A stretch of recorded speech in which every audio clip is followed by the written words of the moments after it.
যে পৃথিবী লোকে সবাই ভুবনের শেষকৃত্য সম্পূর্ণ করে দেয়।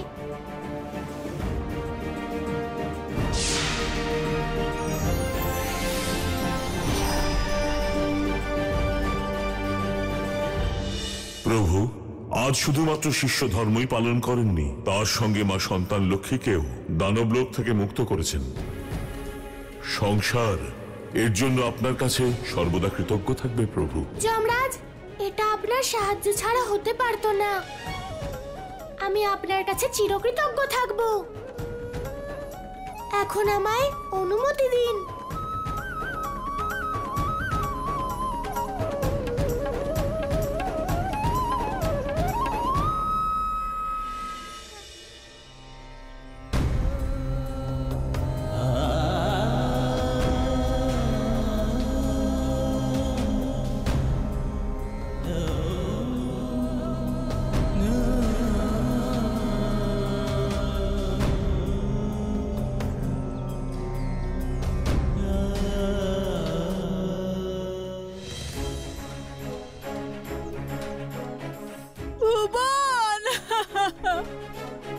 কি অনর্থ হতে চলেছে না! আমি সবাইকে ভুবনের শেষকৃত্য করা থেকে আটকাতে পারছি, আর না এখনো পর্যন্ত কানাইয়ের কোনো খোঁজ পেয়েছি। যদি গুরুদেব ভুবনের শেষকৃত্য করে ফেলেন তাহলে অনর্থ হয়ে যাবে। গুরু শিষ্যের পরম্পরা আর কানাইয়ের দেয়া প্রতিশ্রুতি খণ্ডিত হয়ে যাবে।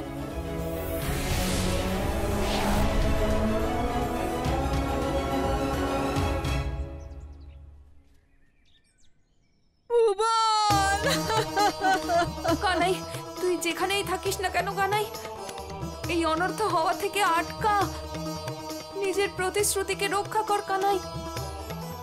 ঋষিবর, ভুবনের শেষকৃত্যের প্রস্তুতি সম্পন্ন হয়েছে।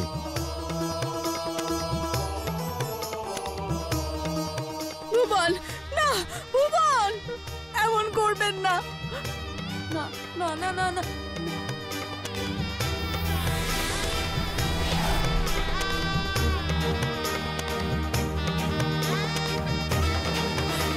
স্বামী আমার ভুবন।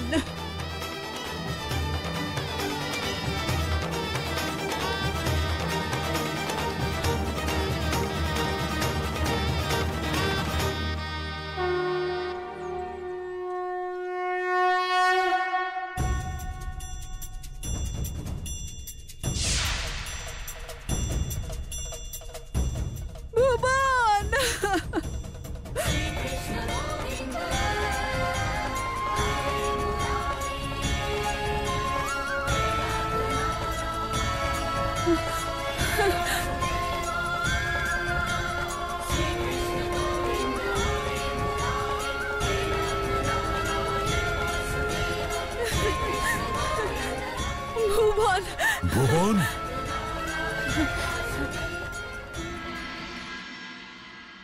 আমি জানতাম তোর তোর কিচ্ছু হতে পারে না। কানাই তোর কোনো ক্ষতি হতে দেবে না। কিন্তু মা, কি হয়েছে? তোমরা সবাই এভাবে কাঁদছো কেন? না পুত্র, আমরা দুঃখী ছিলাম, কিন্তু এখন আমাদের দুঃখ চিরকালের জন্য দূর হয়ে গেছে।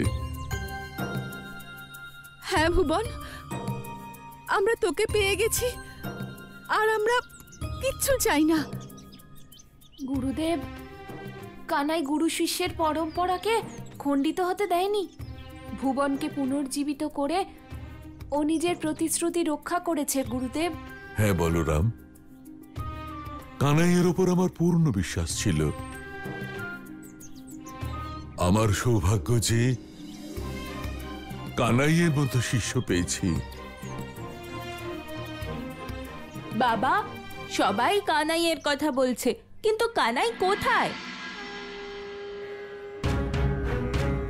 আমাকে তাড়াতাড়ি আমার আত্মাকে আমার শরীরে স্থাপন করতে হবে, তাহলেই আমি পৃথিবীতে যেতে পারবো।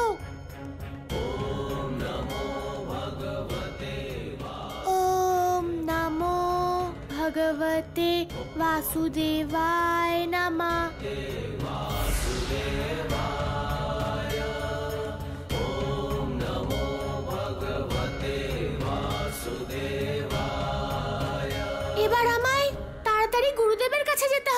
হে কানাই, আমি সন্তান লক্ষ্মীর অনুশ্রীকলা। সন্তান লক্ষ্মীকে রক্ষা করে আপনি আমাকে লাভ করেছেন, তাই আমি সর্বদা আপনার সঙ্গে থাকব। আপনি আমার দ্বারা যে কোনো কারোর সন্তানকে রক্ষা করতে পারেন। প্রভু, আমাকে ধারণ করুন। হে অনুশ্রীকলা, আমি আপনাকে স্বীকার করছি আর আপনাকে কথা দিচ্ছি আমি আপনার শক্তির প্রয়োগ সর্বদা ধর্মের রক্ষা আর অধর্মের বিনাশের জন্য করব।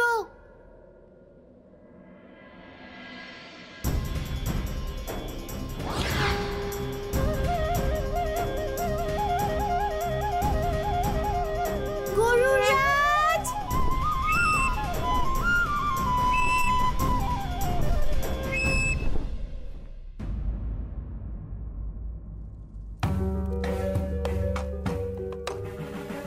ভগবান, আমরা কি ভাবলাম আর কি হলো?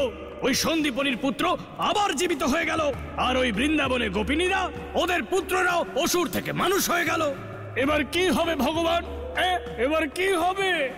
হবে আবার কি? এটা অনন্ত যাত্রা। এটা তখনই সমাপ্ত হবে যখন ওই কানাইয়ের অন্তিম যাত্রা শুরু হবে। আরে কিন্তু ওই কানাইয়ের বিনাশের শুভারম্ভ কিভাবে হবে? এখন তো ওই সন্তান লক্ষ্মীও আমাদের হাত থেকে বেরিয়ে গেছে। আমরা তো একটা সুযোগই হারিয়েছি, কিন্তু ভবিষ্যতে আমরা এমন অনেক সুযোগ পাব। কারণ যতক্ষণ না ওর 16 কলা প্রাপ্ত করার এই যাত্রা সম্পূর্ণ হচ্ছে, ততক্ষণ আমাদের সামনে এমন অনেক সুযোগ আসবে। সত্য বলেছেন ভগবান আপনি। গুরুদেব, এ আপনি কি বলছেন? আমি আপনার শিষ্য। আমি আমার শিষ্য ধর্ম পালন করেছি। আপনি আমাকে এইভাবে লজ্জিত কেন করছেন? কানাই, তোমার সামনে তোমার গুরুদেব নয়, বরং একজন পিতা দাঁড়িয়ে আছে, যে চিরকাল তোমার কাছে ঋণী থাকবে। হ্যাঁ কানাই, তুমি একজন পিতার পুত্রকে পুনর্জীবিত করেছ, একজন মায়ের মমতাকে ফিরিয়ে এনেছ। এই মা তোমাকে আশীর্বাদ করছে, জীবনে সর্বদা তুমি জয়ী হও। গুরুমা, আমি যা করেছি তা আমার শিষ্য ধর্ম, আর আমি এটা কি করে হতে দিতে পারতাম যে সন্তান অষ্টমীর দিনেই কোনো মায়ের থেকে তার সন্তান হারিয়ে যাবে? আজ থেকে তুমি আমার প্রকৃত সখা। আমি তোমার সঙ্গ কখনো ছাড়বো না। কানাই, এই সংসারের প্রত্যেক শিষ্য শিক্ষা সম্পূর্ণ করার পরই গুরুদক্ষিণা দেয়, কিন্তু তুমি তো শিক্ষা সম্পূর্ণ করার আগেই গুরুদক্ষিণা দিয়ে দিয়েছ। কানাই, আমি আমার পুত্রের জীবন তোমার গুরুদক্ষিণা হিসাবে স্বীকার করছি। কল্যাণ হোক। কানাই, বলরাম, তোমাদের দুজনের জন্যই আমাদের পুত্রকে ফিরে পেয়েছি। সেই জন্য তোমাদের দুজনকে আমার গুরুদক্ষিণা থেকে মুক্ত করলাম।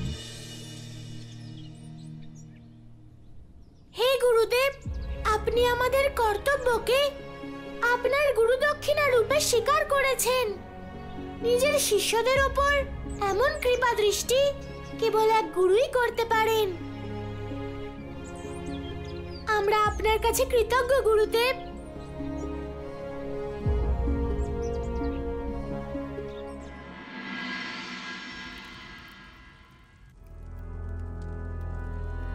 যেদিন ভগবান কংসের মৃত্যুর দৈববাণী হয়েছিল, আর সেই মধ্যরাত্রে যেদিন আমার কারাগারে আমার বোন দেবকীর গর্ভ থেকে ওই ছলনাকারী কানাইয়ের জন্ম হয়েছিল, সেদিন থেকে আজ অবধি আমি সব রকমের চেষ্টা করে দেখেছি, কিন্তু ওই পরম অবতার শ্রীকৃষ্ণকে হত্যা করার কোনো পথ আমি খুঁজে পাইনি। আরে কি করব ভগবান, আমরা সমস্ত অসুরকে পাঠিয়েই দেখে নিয়েছি। কাকড়া আসুর, মাকড়া আসুর, কাগা আসুর, বকা আসুর, কর্ণা আসুর, সংখ্যা আসুর, সব অসুরদেরই তো পাঠিয়ে দেখলাম, কোন অসুরই তো মিলল না। আরে এমনকি ওই কানাইয়ের গুরুদেব সন্দীপনীকে তীর মেরেও দেখে নিলাম, সন্তান লক্ষ্মীকে বন্দী বানিয়ে দানব লক্ষ্মী বানিয়েও দেখে নিলাম, কিন্তু কিচ্ছু হলো না ভগবান, কিচ্ছু হলো না। ক্ষমা করবেন ভগবান, ভাবুক হয়ে গেছিলাম।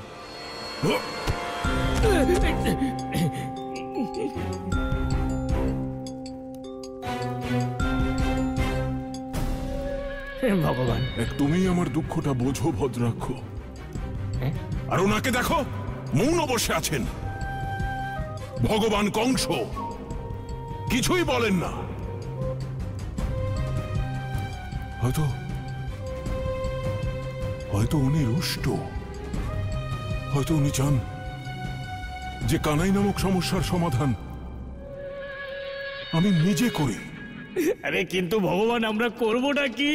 আমাদের সামনে তো আর কোনো পথও খোলা নেই। আমার ভাগ্নে কানাই ওই সন্দীপনীর আশ্রমে এই সময় কোন কলা শিখছে? হ্যাঁ, ওই তো ওই কলার নাম হচ্ছে গিয়ে, বা আমি মনে করতে পারছি না, বলছি শ্রীকলা, শ্রীকলা, শ্রীকলা।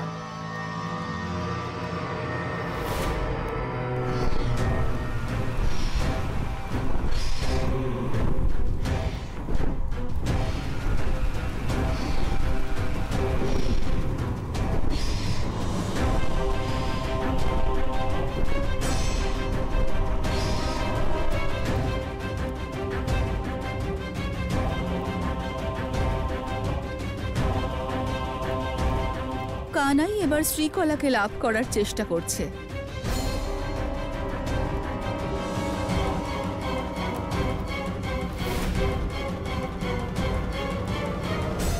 দেবী অলক্ষ্মী, তুমি এখানে? অসুররাজ কংস শ্রীকলাকে লাভ করা থেকে কানাইকে আমি আটকাতে পারি। আচ্ছা, ওই লক্ষ্মী আমার শত্রু, আর তার বোন এই অলক্ষ্মী সে আমার শুভাকাঙ্ক্ষী। হঠাৎ আমার প্রতি এমন কৃপার কারণ কি? আমি এখানে তোমাকে নয়, নিজেকে সাহায্য করতে এসেছি। শ্রীকলার দেবী ধনলক্ষ্মী আমার শত্রু, আর তার বিনাশ করেই এই সংসারে আমি নিজেকে স্থাপন করতে পারবো। স্বপ্নটা ভালোই, কিন্তু এই স্বপ্নকে সাকার করার পথ কি? এমন যেন না হয় যে ওই কানাই আর ধনলক্ষ্মীকে হত্যা করার এই স্বপ্ন আমার মতো তোমার কাছেও দুঃস্বপ্ন হয়ে যায়। আর ভগবান, সব থেকে বড় কথা হলো এটা, এই অলক্ষ্মী অস্ত্র ধারণ করে না, তাই তো এত যুগ ধরে পাতাল লোকে পড়ে আছে। ভদ্রাক্ষ, তোমার প্রভু কংস তো সব অস্ত্র ব্যবহার করে দেখেছেন, কি লাভ হয়েছে? যুদ্ধ অস্ত্রের দ্বারা নয়, ষড়যন্ত্রের দ্বারা জিততে হয়। ষড়যন্ত্র ওই কানাইয়ের কাছে মাখন খাওয়ার মতো। যাও এখান থেকে। অসুররাজ, অলক্ষ্মী যার জীবনে প্রবেশ করে তার সৌভাগ্যও দুর্ভাগ্যে বদলে যায়। কানাই আর ধনলক্ষ্মীকে পরাজিত করার তোমার এই অব্যর্থ পরিকল্পনাটা কি? আজ থেকে 4 দিন পর মহা চতুর্থী পালিত হবে। ওই দিন সংসারের সমস্ত নারীরা মহা অশ্বত্থের পূজা করে আর ধনলক্ষ্মীকে জীবনে প্রবেশ করার জন্য আহ্বান জানায়। বৃন্দাবনবাসী তো তার প্রস্তুতিও শুরু করে দিয়েছে। আমাদের শুধু ওই শুভ দিনকে অশুভ দিনে পরিণত করতে হবে।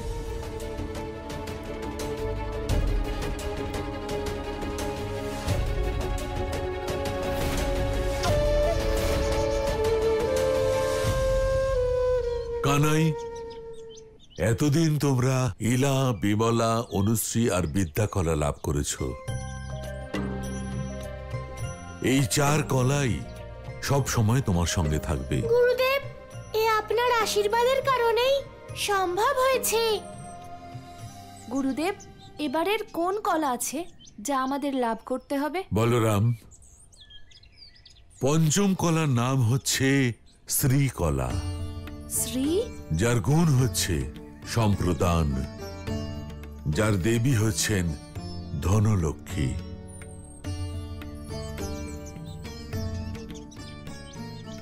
এই সংসারে যার কাছে শ্রীকলা আছে সে যে কাউকে ধনসম্পদ দ্বারা পূর্ণ করতে পারে। গুরুদেব, ধর্ম জীবন যাপন আর অপরকে সাহায্য করার জন্য অত্যন্ত আবশ্যক। কিন্তু গুরুদেব, আমরা এই কলা কিভাবে লাভ করব? কানাই, সে জ্ঞান তো আমারও নেই, কিন্তু যদি তুমি এই কলা প্রাপ্ত করার ইচ্ছা পোষণ করো তবে এই কলা লাভ করার পথ নিজেই তুমি খুঁজে পাবে। যত মনোযোগ দিয়ে তুমি একে কামনা করবে, সাধনা করবে, ততই তীব্রভাবে ও তোমার কাছে যাবে। গুরুদেব, আমি শ্রীকলার জপ পুরো মনোযোগ দিয়ে করব। শ্রীকলা আমাদের কাছে নিজে থেকেই আসবে? গুরুদেব, এটা ঠিক আমি বুঝতে পারলাম না।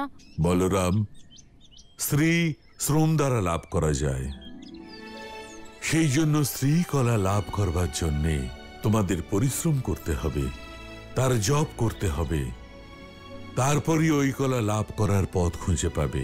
আচ্ছা গুরুদেব।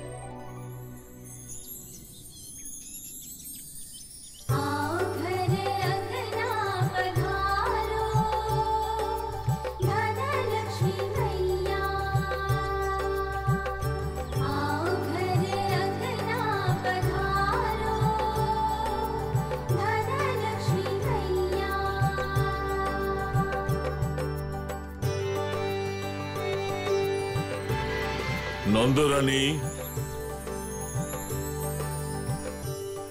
প্রণাম গুরুদেব। মহা অশ্বত্থ বৃক্ষের পূজার প্রস্তুতি শুরু হয়ে গেছে। হ্যাঁ গুরুদেব। এইবার মহা অশ্বত্থ পুজোর শুভ দিন কবে? নন্দরানী, এই বিশেষ পূজার জন্য আজ থেকে 3 দিন পরে মহা চতুর্দশীর দিন শুভযোগ রয়েছে। অর্থাৎ আজ একাদশী, কাল দ্বাদশী, তারপর মহা ত্রয়োদশীর পরের দিন অর্থাৎ মহা চতুর্দশীতে এই পূজা হবে।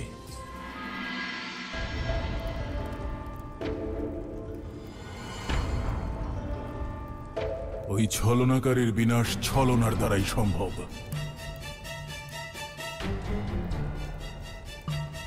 তোমার এই পরিকল্পনা ভগবান কংসের ভালো লেগেছে অলক্ষ্মী।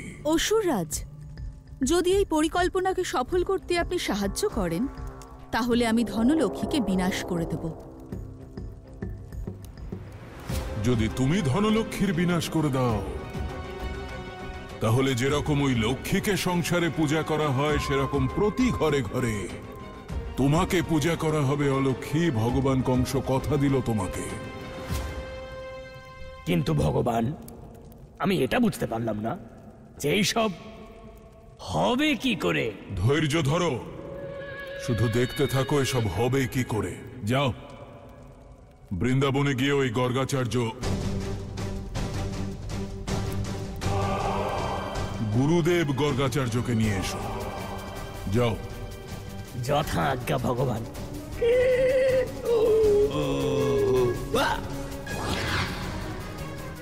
কারণ আমাকেও তো লক্ষ্মী পূজার প্রস্তুতি নিতে হবে।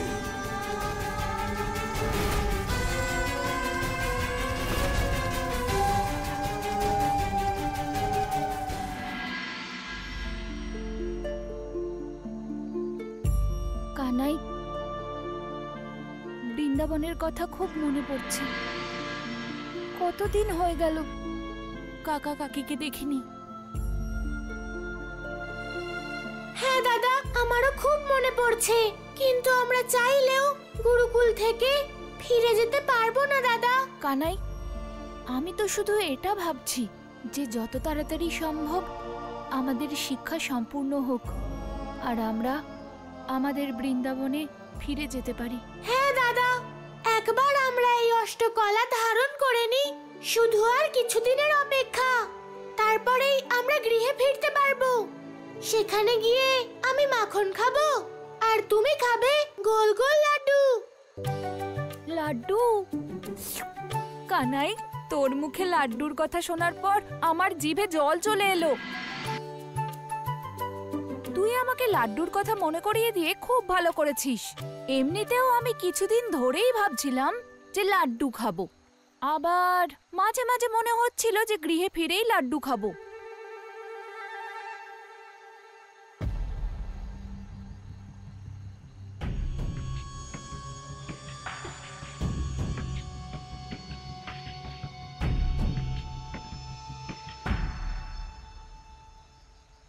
দাদা, এখন লাড্ডুর বিষয়ে না ভেবে বরং তুমি ঘুমিয়ে পড়ো আর লাড্ডু খাওয়ার স্বপ্ন দেখো। হতেও তো পারে যে স্বপ্ন সত্যি হয়ে গেল। তুই একদম ঠিক বলেছিস কানাই। আমি এখন চললাম লাড্ডুর স্বপ্ন দেখতে। বাস্তবে লাড্ডু খেতে না পারলেও স্বপ্নে তো আমি লাড্ডু খেতেই পারি, তাই না?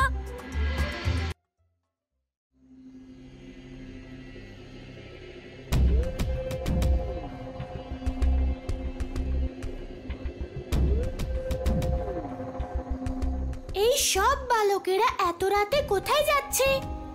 এই সময় তো গুরুদেব কোনো কাজের কথা বলেনি।